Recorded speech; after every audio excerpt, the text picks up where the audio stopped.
The live TV, सच सबसे आगे। नमस्कार, मैं हूं रंजीत झा और आप देख रहे हैं द लाइव टीवी। गुजरात में विधानसभा के चुनाव जल्द ही होने वाले हैं। मुश्किल से मुश्किल 2 से ढाई महीने बचे हुए हैं, लेकिन अभी से ही भारतीय जनता पार्टी हार के डर से बौखला उठी। शायद प्रधानमंत्री मोदी को ही डर लगने लगा है कि कहीं 2.5 दशक से जो गुजरात में भाजपा का राज चल रहा है वह राज क्या इस बार खत्म होने वाला है। तभी तो आम आदमी पार्टी के अहमदाबाद दफ्तर पर भी ताबड़तोड़ रेड करवाया जा रहा है। गुजरात की पुलिस वहां पहुंचकर रेड करती है, ऐसा आम आदमी पार्टी के नेताओं का कहना है कि अरविंद केजरीवाल अहमदाबाद पहुंचे और वहां पर अहमदाबाद में गुजरात की पुलिस पहुंचकर आम आदमी पार्टी के दफ्तर को खंगालने लगी। तमाम दस्तावेजों को खंगाला गया और ताबड़तोड़ रेड किए गए, पूछताछ की गई और जाते जाते यहां तक कह दिया गया कि हम फिर आएंगे। अब सुनते हैं आम आदमी पार्टी के विधायक सौरभ भारद्वाज ने इस मामले में प्रेस कॉन्फ्रेंस कर क्या जानकारी दी है। कल दिल्ली के मुख्यमंत्री और आम आदमी पार्टी के संयोजक अरविंद केजरीवाल जी गुजरात के अहमदाबाद पहुंचे और जब वो वहां पे पहुंचे तो अहमदाबाद के आम आदमी पार्टी के ऑफिस पर गुजरात पुलिस ने एक छापा मारा, एक रेड मारी। गुजरात पुलिस के जो अधिकारी वहां पे आए उनके पास कोई वारंट नहीं था, कोई सर्च के डॉक्यूमेंट्स नहीं थे, कोई कोर्ट का कोई दस्तावेज नहीं था, कोई क्रिमिनल केस की तहकीकात को लेके कोई कागज उनके पास नहीं था। उन्होंने आम आदमी पार्टी के अंदर जबरन घुस के सभी हमारे कंप्यूटर्स देखे, सभी रजिस्टर, डायरी, जो भी वहां पे डॉक्यूमेंट थे सारे खंगाले। सब जगह उन्होंने छानबीन की, कागजों को उलट पुलट किया, बोरियां ढूंढी, लोगों से पूछताछ की, तुम कहां रहते हो, तुम कहां से आए हो। और 2 घंटे तक ये रेड चली जिसमें कुछ भी गुजरात पुलिस को नहीं मिला। ये बात सब जानते हैं कि पिछले कुछ दिनों से आम आदमी पार्टी का ग्राफ गुजरात में तेजी से बढ़ रहा है। आज गुजरात में आम आदमी पार्टी दूसरे नंबर की पार्टी है, बीजेपी से थोड़ा सा पीछे है। कांग्रेस कहीं नहीं है गुजरात के अंदर, इस रेस में समाप्त हो चुकी है। अभी गुजरात के चुनाव में 2.5 महीने बाकी हैं और बहुत जल्द आम आदमी पार्टी बीजेपी को गुजरात में पीछे छोड़ के नंबर 1 की पार्टी बन रही है। ये बात गुजरात की सरकार को और भारतीय जनता पार्टी को दिख रही है। तो सुन लिया आपने, आम आदमी पार्टी के विधायक सौरभ भारद्वाज का कहना है कि गुजरात पुलिस जो रेड करने आई थी वहां पर छापेमारी करने के लिए उनके पास न कोई वारंट था, न नोटिस था और बिना किसी वारंट नोटिस के ही वो लोग सीधे दफ्तर में जबरदस्ती घुस आए और फिर वहां रेड करने लगे। इसी को लेकर सौरभ भारद्वाज ने कहा कि हर कोई जानता है कि गुजरात में आम आदमी पार्टी का ग्राफ कितना तेजी से बढ़ा है, वो बीजेपी से बस थोड़ा सा ही पीछे रह गई है और टक्कर में सबसे आगे चल रही है। तो इसी को लेकर के वहां पर गुजरात में भारतीय जनता पार्टी बौखलाई हुई नजर आ रही है। उन्हें लग रहा है कि कहीं 2.5 दशक से चली आ रही सत्ता एक झटके में आम आदमी पार्टी उनसे छीन न ले।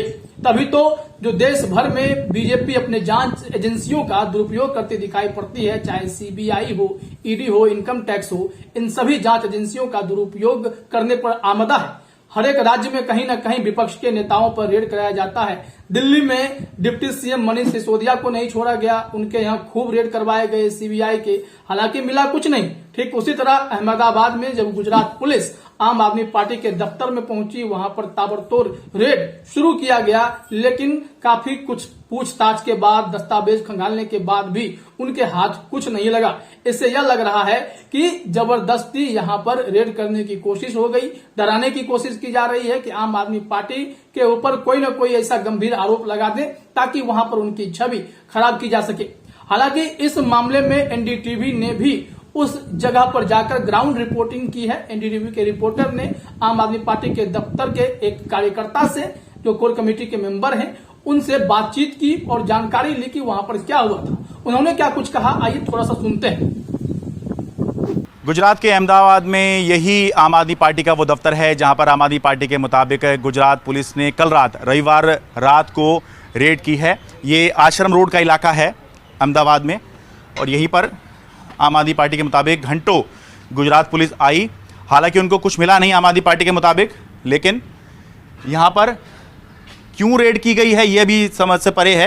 लेकिन आदित्य जैन है मेरे साथ में, जो कि आम आदमी पार्टी की कोर्टिंग के मेंबर हैं, और कल जब रेड हुई थी आप यहीं पर थे। जी ठीक है, ये बताइए कि हुआ क्या था आपके शब्दों में। तो करीबन 9 साढ़े 9 बजे का टाइम रहा होगा रात में। हाँ। एक बाइक के ऊपर 3 पुलिस वाले आए। अच्छा। और वो लोग सीधा अंदर ऑफिस में आ गए। नॉर्मल डेली रूटीन की तरह सब लोग काम कर रहे थे। बाहर जो 2-3 हमारे स्टाफ के बच्चे बैठे थे उनसे वो सवाल करने लगे कि आप कौन हैं, अच्छा, क्या करते हैं। तो वो थोड़ा घबरा गए। फिर हमारी सेंट्रल टीम के मेन लोगों ने उसको डील किया। अच्छा। तो वो उनकी क्वेरीज थी कि आप क्या करते हैं, कैसे करते हैं, क्यों कर रहे हैं, एक चीज़ वो जानना चाहते थे। अच्छा। उसके बाद उन 3 लोग थे। एक जना मेन गेट के ऊपर चेयर रख के बैठ गया। अच्छा। दूसरा जना हमारे एक सेंट्रल टीम के मेन बंदे के साथ बात करने लगा। अच्छा। उनसे पूरा समझने लगा कैसे है क्या है। और एक जना पूरे ऑफिस में घूम घूम के सारी चीज़ें चेक करने लगा। अच्छा। तो जितने भी पेपर दिखे उन्हें, कोई भी छोटा सा पर्ची भी दिखी तो वो लोग उसको खोल के पढ़ रहे थे कि क्या है। अच्छा। जो डायरियाँ दिखी, हर डायरी का एक पन्ना उन्होंने देखा, पूरी संतुष्टि से उसको खोल खोल के देखा। तो देख लिया आपने, एनडीटीवी के रिपोर्टर ने जो ग्राउंड रिपोर्टिंग की, वहां भी आम आदमी पार्टी के नेता ने यह दावा किया है कि गुजरात पुलिस के अधिकारी इनके दफ्तर पर आकर रेड किए थे और तमाम दस्तावेजों को खंगालने की कोशिश की गई थी। हालांकि उन्हें कुछ मिला नहीं। लोगों से भी पूछताछ करने लगे, तुम कौन हो, तुम कहां से हो, ये सारी जानकारी जुटाई जा रही थी। क्योंकि अरविंद केजरीवाल वहां पहुंच रहे थे और अरविंद केजरीवाल की सभाओं में खूब भीड़ भी जुट रही है गुजरात में।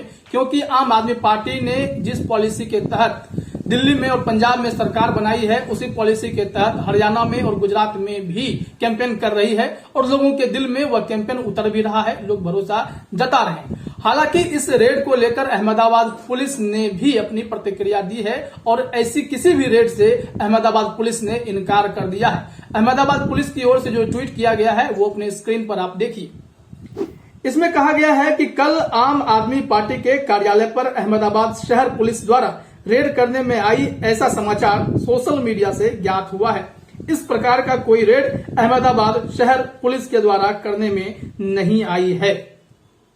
यह अहमदाबाद पुलिस ने तो खंडन कर दिया है, लेकिन आम आदमी पार्टी के तमाम नेताओं ने यह दावा किया है कि अहमदाबाद में आम आदमी पार्टी के दफ्तर पर ताबड़तोड़ छापे कर दिए गए। 2 घंटे से अधिक यह छापेमारी चली। वहां पर खूब दस्तावेजों को खंगाला गया, लोगों से पूछताछ की गई।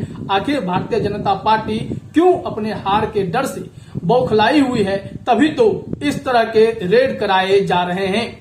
हाल ही में गुजरात में आम आदमी पार्टी के नेता और महामंत्री मनोज सोराठिया ने भी यह इल्जाम लगाया था भारतीय जनता पार्टी पर कि उनके कार्यकर्ता, उनके गुंडे उन पर हमला कर रहे हैं। और इसमें वो चोटिल भी हुए थे। जब एक कार्यक्रम में वह शामिल होने जा रहे थे तो कुछ लोग आकर इन पर हमला कर दिए थे। बाद में यह अस्पताल में भी भर्ती हुए थे।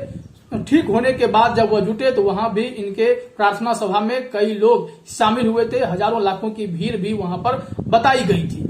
ऐसे में यह दिखाई पड़ता है कि आम आदमी पार्टी का कद वहां पर लगातार बढ़ता जा रहा है, क्योंकि फ्री एजुकेशन, फ्री हेल्थ और भी तमाम ऐसे वादे जो वहां पर किए जा रहे हैं वो कहीं ना कहीं गुजरात की जनता को पसंद भी आ रहे हैं। तभी तो आपने देखा था कि जब आम आदमी पार्टी का एक कार्यक्रम था जिसमें अरविंद केजरीवाल और मनीष सिसोदिया दोनों मौजूद थे, वहां पर गुजरात इंडस्ट्रियल सिक्योरिटी फोर्स के कर्मचारी वर्दी में ही पहुंच गए थे और आम आदमी पार्टी से गुहार लगा रहे थे कि भाजपा वाले तो हमारी सुन नहीं रहे। मुख्यमंत्री के पास गुहार लगाकर थक गए, साथ ही साथ बीजेपी के प्रदेश अध्यक्ष के पास भी गुहार लगाकर थक गए, लेकिन कोई सुन नहीं रहा। तो ऐसे में अब आपसे उम्मीद है आप सरकार में आओ तो हमारा भला करो। और अरविंद केजरीवाल ने उस वक्त ताली भी बजाई थी। तो इसको लेकर भी एक संदेश गया कि गुजरात में उनके खुद के कर्मचारी भी खफा हैं, क्योंकि इतने सालों से वो नौकरी कर रहे थे और 10-11 हजार रुपए की उन्हें सैलरी अभी भी मिलती है। ऐसे में परिवार कैसे चलेगा। वहीं देखा गया कि गुजरात में आम आदमी पार्टी के जो कार्यक्रम चल रहे हैं, सभाएं गली मोहल्लों में चल रही है, वहां पर रात में भी भीड़ जुट रही है। दावा यह भी किया गया था कि भारतीय जनता पार्टी के सैकड़ों कार्यकर्ता और नेता आम आदमी पार्टी को ज्वाइन कर चुके हैं। इसी को लेकर भारतीय जनता पार्टी शायद परेशान नजर आती है और वहां पर गुजरात में देखा जा रहा है कि भारतीय जनता पार्टी के पोल पट्टी खोलने में भी आम आदमी पार्टी लगातार लगी हुई है। किस तरीके के वहां पर कार्यक्रम किए जाते हैं और कहां पे कितनी भीड़ आती है वह भी दिखाया जाता है। गुजरात भाजपा के प्रदेश अध्यक्ष का कार्यक्रम था और वहां पर भीड़ नहीं जुट पा रही थी और इसके लिए 500 के नोट भी खर्च किए गए। देखा गया कि गुजरात भाजपा के कार्यकर्ता लोगों को 500 रुपए बांट रहे थे और उनका रजिस्ट्रेशन करा रहे थे ताकि रजिस्टर पे नाम दर्ज हो और जब यह सभा होगी तो उसमें भीड़ आए। पार्किंग स्लॉट में यह देखा गया था और यह खबर आप सबने भी देखी किस तरीके से गुजरात में प्रदेश अध्यक्ष के कार्यक्रम में भीड़ नहीं आने के कारण रेवड़ी बांटी गई, पैसों का खेल किया गया ताकि कुर्सियां खाली नहीं रहे। बावजूद इसके उस हिसाब से भीड़ वहां पर पहुंच नहीं रही है। तो ऐसे में तमाम नेताओं की वहां पर यही स्थिति दिखाई पड़ती है, जिसका मतलब साफ है कि वहां पर आम आदमी पार्टी का कद जिस हिसाब से बढ़ रहा है उसी हिसाब से भारतीय जनता पार्टी का कद भी घटता जा रहा है। तमाम राज्यों के क्षेत्रों में जहां जहां पर आम आदमी पार्टी की सभाएं हो रही है वहां भीड़ तो दिखाई पड़ती है, लेकिन दूसरी ओर खबर यह आती है कि जहां पर भारतीय जनता पार्टी के दिग्गज नेता हों या छोटे मोटे नेता हों जो भी कार्यक्रम कर रहे हैं वहां से भीड़ नदारद है। खुद प्रदेश अध्यक्ष इस बात से हैरान थे कि उनकी सभा में भीड़ कैसे नहीं आ पाई और इसी को लेकर शायद नोट का खेल किया गया और आरोप तो दूसरे पर लगता है। बाकी तो आप जानते हैं कि आम आदमी पार्टी किस हिसाब से तमाम बीजेपी शासित राज्यों में सरकार के कामों का हिसाब मांग रही है। स्कूलों को लेकर लोगों को घेरा जा रहा है। भारतीय जनता पार्टी इस मामले में भी फिसड्डी साबित हुई है, जहां पर शिक्षा व्यवस्था तो चौपट बताई गई है और इसी सब के कारण आम आदमी पार्टी के नेताओं पर ताबड़तोड़ रेड कराए जा रहे हैं। दिल्ली में एक के बाद एक फाइलें खोली जा रही हैं और जिसका खुलासा आम आदमी पार्टी के नेता भी बेबाकी से कर रहे हैं और उस रेड पर सवाल भी खड़े कर रहे हैं। 20-20 करोड़ देकर आम आदमी पार्टी के विधायकों को भी खरीदने की कोशिश की गई थी, लेकिन आम आदमी के पार्टी के विधायक हिले भी नहीं और नेता लोग भी एकजुट होकर अरविंद केजरीवाल का साथ दे दिया। ऐसे में यहाँ पर यह माहौल बनने लगा है कि शायद 2024 में अरविंद केजरीवाल वर्सेज मोदी की ही लड़ाई होने वाली है। सी वोटर सर्वे ने भी बताया है कि 63% लोग टक्कर में मान रहे हैं मोदी के अरविंद केजरीवाल को और 37% लोग ही हैं जो ऐसा नहीं मानते। ऐसे में जिस हिसाब से और तेजी से ग्राफ बढ़ता जा रहा है तो बीजेपी की परेशानी तो वाजिब है, इसलिए साजिशों का खेल शुरू हो गया है। हमले कराए जा रहे हैं, रेड कराए जा रहे हैं और फिर गंभीर आरोप लगाकर रेड करवाए जा रहे हैं। सीबीआई, ईडी, आईटी का भी दुरुपयोग करने से भारतीय जनता पार्टी बाज नहीं आ रही है, लेकिन आम आदमी पार्टी बीजेपी के तमाम सवालों का, हथकंडों का, साजिश को बेनकाब करती दिखाई पड़ रही है। फिलहाल इस वीडियो में इतना ही। आप सभी का हमसे जुड़ने के लिए बहुत बहुत धन्यवाद। द लाइव टीवी, सच सबसे आगे।